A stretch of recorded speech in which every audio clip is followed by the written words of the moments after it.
Hey welcome to success मंत्र education. कैसे हो आप सभी। तो दोस्तों आज का जो सिनेरियो बना हुआ है आपने देखा होगा कि मिनिमम सपोर्ट प्राइस आपका काफी चर्चा में आया हुआ है और ये करंट अफेयर से रिलेटेड एक इंपॉर्टेंट टॉपिक बन चुका है। तो आज इस वीडियो में आप जानेंगे कि मिनिमम सपोर्ट प्राइस कैसे भारत में आया, इसका आइडिया सबसे पहले किसने दिया था और मिनिमम सपोर्ट प्राइस के लिए भारत में कोई कानून क्यों नहीं, कौन सी ऐसी संस्था है जो मिनिमम सपोर्ट प्राइस को निर्धारित करती है।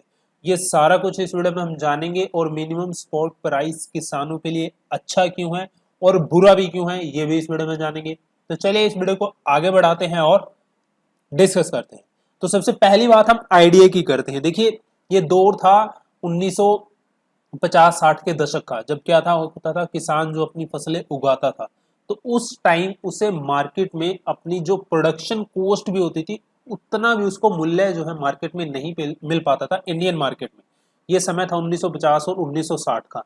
तो ऐसे में एक बहुत जाने माने एग्रीकल्चरिस्ट थे जिनका नाम था डॉक्टर फ्रैंक डब्ल्यू पार्कर। ध्यान से सुनिएगा, ये यूएसए बेस एक एजेंसी थी जिसका नाम था एजेंसी फॉर इंटरनेशनल डेवलपमेंट।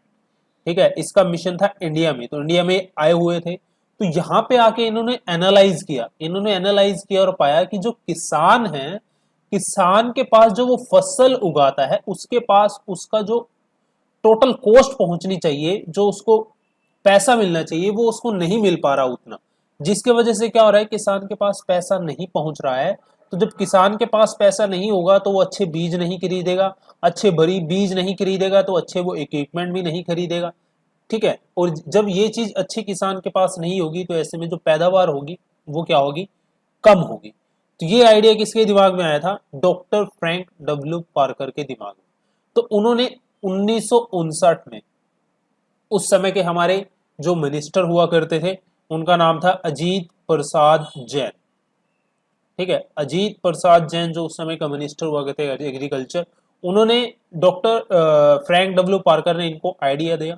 लेकिन उस समय के जो हमारे फाइनेंस मिनिस्टर थे, उस समय देश में पैसे की किल्लत चली हुई थी, तो उन्होंने कहा भी ऐसे में जो जो फिस्कल डेफिसिट होगा, ठीक है, उस पर बोझ पड़ेगा और जो है देश के खजाने पे इससे बोझ पड़ेगा, तो इस आइडिया को नकार दिया गया।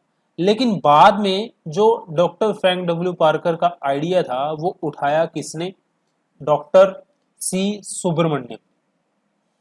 जी हाँ, आपने सही सुना, डॉक्टर सी सुब्रमण्यम।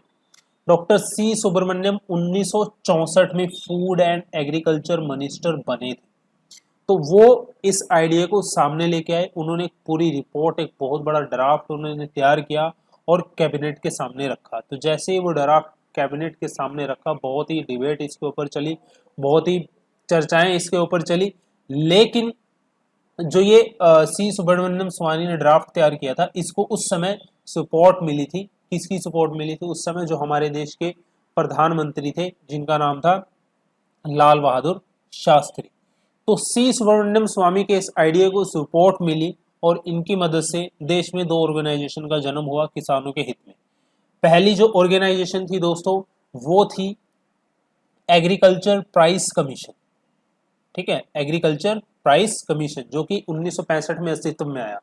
बाद में 1985 में इसका नाम बदल के रख दिया गया commission for agriculture cost and prices, जिसको CACP कहा जाता है। दूसरा जो ऑर्गेनाइजेशन हमारे अस्तित्व में आया उसका नाम था दोस्तों फूड कॉरपोरेशन ऑफ इंडिया, जिसे हम आज FCI बोलते हैं। अब दो एजेंसियां सामने निकल कर आई, मैंने आपको बताया। सो जो पहली है commission for agriculture cost and prices, इसका काम क्या है, इसका काम है, अभी मैं आपको बता रहा था कि देश में कौन निर्धारित करता है MSP, कौन सरकार को बताता है, कौन सरकार को रिकमेंड करता है, कौन ग्राउंड लेवल पे एनालाइज करके डाटा इकट्ठा करके लेके आता है मिनिमम सपोर्टिंग प्राइस तय करने के लिए। तो ये सारा काम किसको सौंपा गया था, commission for agriculture cost prices के लिए। ठीक है, और सबसे पहली बार जो MSP फिक्स किया गया वेट के लिए, गेहूं के लिए फिक्स किया गया था, वो था आपका 54 रुपीज पर क्विंटल, यानी कि 54 रुपए में आपको 100 किलो गेहूं मिलेगी। इसके बाद दोस्तों जो आपका फूड कॉरपोरेशन ऑफ इंडिया था, इसका क्या रोल था, इसका रोल था उस समय जो मंडीज होती थी जहां पे किसान अपनी फसलों को आज भी लेकर आता है, तो इन मंडी से सीधा किसान की फसलों को एमएसपी प्राइस पे खरीदना। अब देखिए एमएसपी प्राइस उस समय बनाया क्यों गया था, इसको आप समझिए। मिनिमम सपोर्टिंग प्राइस बनाया क्यों गया था?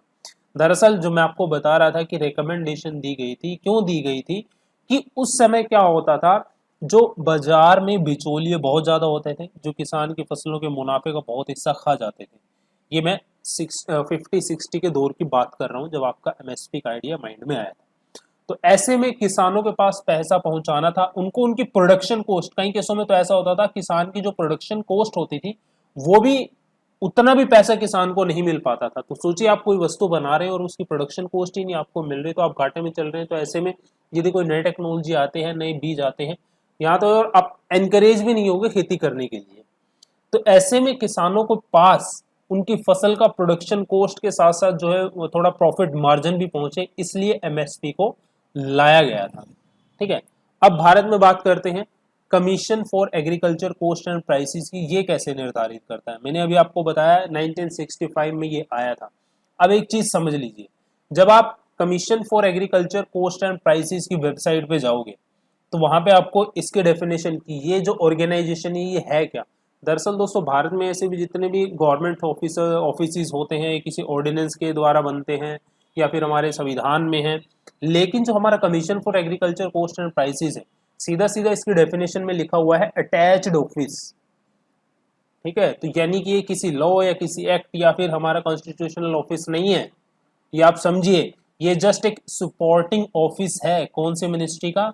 Ministry of agriculture and farmer welfare का। ठीक है, तो आप समझते होंगे, कईयों को ये भ्रम हो जाता होगा कि ये जो commission for agriculture cost and prices है ये कोई एक स्टैच्यूटरी बॉडी है, कॉन्स्टिट्यूशनल बॉडी है, किसी एक्ट के द्वारा बनी हुई है। ठीक है, तो एमएसपी भी आपका किसी कानून के अंदर आता है, किसी एक्ट के अंदर आता है, ऐसा नहीं है। ठीक है, तो जो मिनिमम सपोर्टिंग प्राइस है उसके लिए कोई भी कानून नहीं है, उसको आज तक किसी कानून या किसी एक्ट में लिया ही नहीं गया। ठीक है, ये आप समझ लीजिए। तो इस ऑफिस में एक कौन होता है? एक इसके अंदर आपका चेयरमैन होता है, एक सेक्रेटरी मेंबर होता है और एक ऑफिशियल मेंबर होता है और दो नॉन ऑफिशियल मेंबर्स होते हैं। ठीक है, दो नॉन ऑफिशियल मेंबर वो मेंबर्स होते हैं जो एक्टिव रूप से एग्रीकल्चर से जुड़े हुए होते हैं। अब इस कमीशन का काम मैं एमएसपी को लेकर आपको बता देता हूं। ये एमएसपी कैसे तैयार करता है? तो देखिए, एमएसपी जो ये डिपार्टमेंट तैयार करता है, तो ये हर साल सरकार को एक प्राइस पॉलिसी रिपोर्ट देता है हर साल। ठीक है, ये 5 ग्रुप में अपनी रिपोर्ट देता है। पहली होती है खरीफ सीजन के लिए, दूसरी रबी के लिए, तीसरी शुगर केन, चौथी रॉ जूट और पांचवी आपकी कोपरा के लिए। ठीक है, तो इन 5 ग्रुप में प्राइस पॉलिसी रिपोर्ट सीएसीपी जो है केंद्र सरकार को सौंपता है।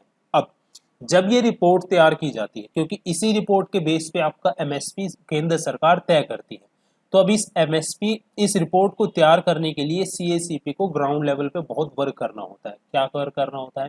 देखिए, इस कमीशन की बहुत सारी, जितनी भी एग्रीकल्चर से जुड़े आपके एनजीओज हैं, जितने भी आपके कॉरपोरेशन बने हुए हैं, चाहे एफसीआई हो गया, नेफेड हो गया, स्टेट गवर्नमेंट की जितनी मिनिस्ट्री होगी एग्रीकल्चर से जुड़ी हुई हैं, ठीक है, तो इन सभी के साथ मीटिंग्स चलती हैं।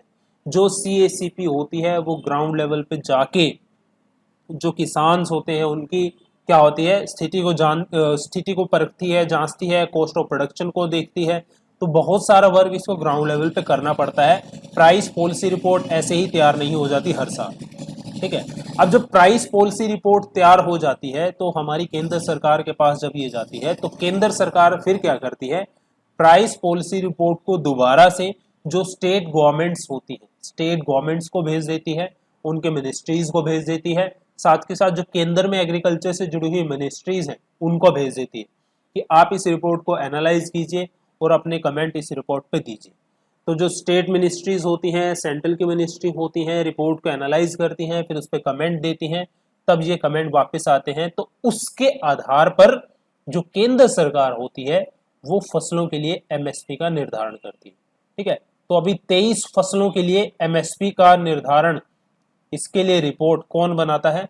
कौन बनाता है? Commission for agriculture cost and prices. अब हम बात करते हैं कि जब एमएसपी मिनिमम सपोर्ट प्राइस बनाया जाता है इस कमीशन के द्वारा तो किन किन बातों का ध्यान में रखा जाता है, ये आप सोच लीजिए। तो सबसे पहला जो ध्यान में रखा जाता है दोस्तों वो है आपका 50% margin on cost of production. सबसे पहला पॉइंट ये आपका लिया जाता है जब डिटरमाइन किया जाता है मिनिमम सपोर्ट प्राइस। दूसरे नंबर पे इस कमीशन के द्वारा क्या देखा जाता है, डिमांड एंड सप्लाई। किसी भी फसल की डिमांड एंड सप्लाई मार्केट में क्या है, ठीक है।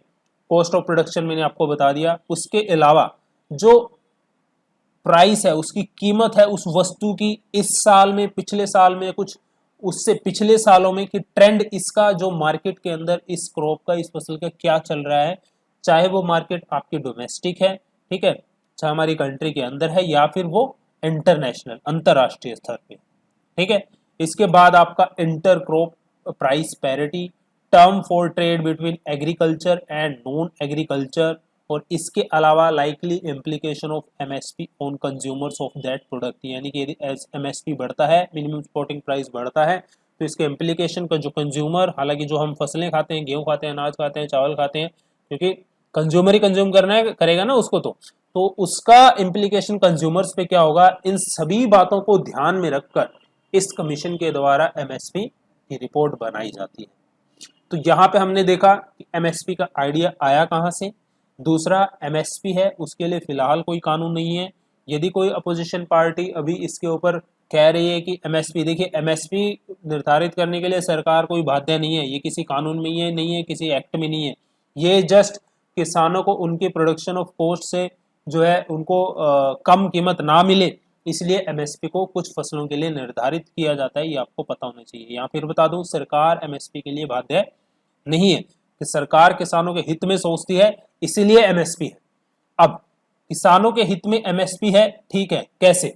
देखिए, यदि किसी फसल का एमएसपी सरकार तय करती है तो यानी कि किसान को उस फसल का दाम उतना मिलेगा ही मिलेगा, ये किसान श्योर हो जाता है। अब प्रेजेंट के सिनेरियो में क्या बात है, जो प्रेजेंट का बिल है उसके हिसाब से एमएसपी किसान के लिए अच्छा क्यों नहीं है, ये आप सोच लीजिए। सरकार क्या करना चाहती है, बायस कंपटीशन क्रिएट करना चाहती है, प्राइवेट एंटिटीज की एंट्री करवाना चाहती है, एग्रीकल्चर फील्ड में इन्वेस्टमेंट बढ़ाना चाहती है। अब एमएसपी सरकार के लिए प्रॉब्लम क्यों बन सकता है वो समझिए। यदि सरकार ही किसी फसल का मूल्य तय कर देती, कि सरकार तो चाहती है कि फसलों के लिए कंपटीशन क्रिएट बायर्स के बीच में हो, जब बायर्स के बीच में कंपटीशन क्रिएट होगा तो सोचिए, अब जो कंपनियां होगी, ठीक है, वो एग्रीमेंट करने जा रही है किसानों के साथ, तो ऐसे में जब उनके बीच में कंपटीशन होगा, एक बोलेगी भाई साहब जो आपकी गेहूं की फसल है उसको मैं 1900 रुपए प्रति क्विंटल खरीदता हूँ, दूसरी बोलेगी यार नहीं नहीं ऐसा काम करते हैं, मैं 1910 दे देता हूँ, ठीक है, मैं 1920 देता हूँ। और वही एमएसपी सरकार कह दे कि एमएसपी क्या है, एमएसपी आपका 1850 रुपए है, तो अब ऐसे में बताइए, सरकार ने सीधा सीधा जो कंपटीशन था इन प्राइवेट एंटिटीज के बीच में, वो सीधा सीधा एमएसपी डिक्लेयर करके खत्म ही कर दिया। अब जो कंपनियां लड़ रही थी 1900 में, 1910 में, 2000 में, तो ऐसा नहीं होगा ना, वो किसानों को 1850 रुपए ही देंगी, इससे ज्यादा तो नहीं देंगी ना, ठीक है। तो इसीलिए एमएसपी किसानों के लिए प्रॉब्लम भी बन सकता है प्रेजेंट के सिनेरियो में जो सरकार ने बिल पास किया है।